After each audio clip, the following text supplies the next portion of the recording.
মানিকগঞ্জের একমাত্র শিশু পার্কটি কিছুদিন আগেও ছিল রাইডসের কঙ্কাল।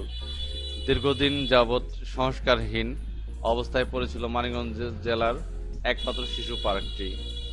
বিগত তত্ত্বাবধায়ক সরকার আমলে মানিকগঞ্জ জেলা প্রশাসকের কার্যালয় সংলগ্ন 1 একর জায়গা নিয়ে এই মুক্তিযোদ্ধা শিশু পার্কটি গড়ে তোলা হয়। জেলার শিশুদের একমাত্র শিশু পার্ক কিছুদিন আগেও ছিল মরে যাওয়ার পথে।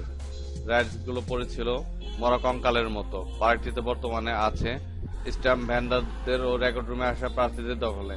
শিশু পার্কটিতে প্রথমে 3টি দোলনা, নাগরদোলা, চড়ক সহ 8-9টি রাইড, বিভিন্ন ধরনের রাইডস বসানো হয়। তার সবই এখন বিকল হয়ে পড়ে আছে। শুরু থেকে বিপুল উৎসাহ উদ্দীপনা নিয়ে শিশু পার্কটিতে আসে শিশুরা খেলার সাথে সাথে আনন্দ ভাগাভাগি করতে। কিছুদিন পর থেকে সে দৃশ্য আর দেখা যায় না। অব্যবস্থাপনার কারণে শিশুরা এখন আর পার্কে আসতে চায় না। তারা এই বিকল হয়ে থাকা খেলনা থেকে প্রায়ই জখম হয়ে থাকে। এই শিশু পার্ক শুধু শিশু পার্ক নামই আছে, কিন্তু কোনো শিশু নেই। কিছুদিন আগেও এই পার্কটি ছিল বন জঙ্গল ও অপরাধীদের অভয়ারণ্য স্থান। এখানে মাদক সেবীদের আড্ডা ও ভাসমান পতিতাদের বিকট হাসি ও দাবাদাবি মানুষকে ভাবিয়ে তুলেছে। দীর্ঘদিন ধরে পার্কটি সংস্কারের দাবি আন্দোলন সংগ্রাম চালিয়েও প্রশাসনের কাছ থেকে কোনো উদ্যোগ নেওয়া হয়নি। স্থানীয় পত্রিকা দৈনিক টেলিগ্রামের ব্যবস্থাপনা সম্পাদক সাইমা আক্তার শিমু জানায়, মানিকগঞ্জ জেলায় শিশুদের বিনোদনের জন্য কোনো ব্যবস্থা ছিল না। জরুরি অবস্থার সময় মুক্তিযোদ্ধা শিশু পার্কটি নির্মিত হয়। তখন শিশুরা আগ্রহ নিয়ে এই পার্কে খেলাধুলা করত, কিন্তু তা বেশ কিছুদিন ধরে দেখা যায় না। বেশ কয়েক বছর ধরে সেখানে শিশুদের বিনোদনের কোনো পরিবেশ নেই। সরকারি উচ্চ বালক বিদ্যালয়ের কয়েকজন শিক্ষার্থী জানায়, আমরা এখন সেখানে আর যাই না। সেখানে খেলাধুলা করার কোনো রাইডস নেই। এই পার্কের ভেতর বন জঙ্গলে ছেয়ে গেছে।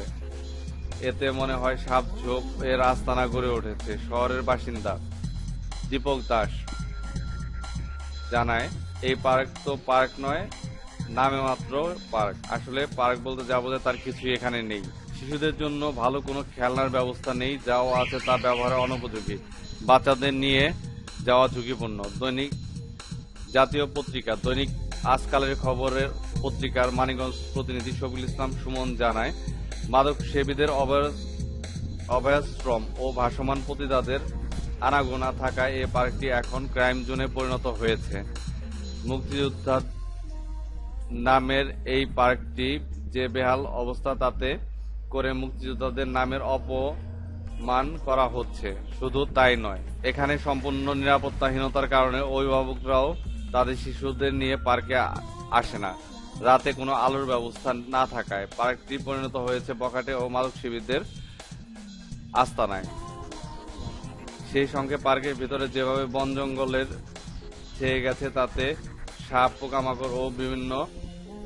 জেলা প্রশাসক নাজমুস সাদাত সেলিম জানায়, বর্তমানে আমরা মাঝে মধ্যে পরিষ্কার করছি। সরকারের কাছে বরাদ্দ চেয়েছি, বরাদ্দ পেলেই প্রয়োজনীয় ব্যবস্থা গ্রহণ করব। তবে একটা আনন্দের বিষয় বলে রাখি, 2018 সালের ঈদুল ফিতরের দ্বিতীয় দিন মানিকগঞ্জ নগর ভবন এবং জেলা প্রশাসকের উদ্যোগে পার্কটি আবার নতুন করে সংস্কার করা হয়েছে। এই ভিডিওটি আমরা আবার দ্বিতীয় পর্বে তুলে আনব। দ্বিতীয় পর্বের অপেক্ষায় থাকুন এবং আমার চ্যানেলটি অবশ্যই সাবস্ক্রাইব করে বেল আইকনটিতে ক্লিক করতে ভুলবেন না। ভালো লাগলে কমেন্ট করে জানাবেন, খারাপ লাগলেও কমেন্ট করে জানাবেন, কারণ আপনাদের মন্তব্যগুলোই আমাদের আগামী দিনের ভালো খারাপ ভিডিও তৈরি করার জন্য পাথেয় হয়ে দাঁড়াবে। ধন্যবাদ সবাইকে।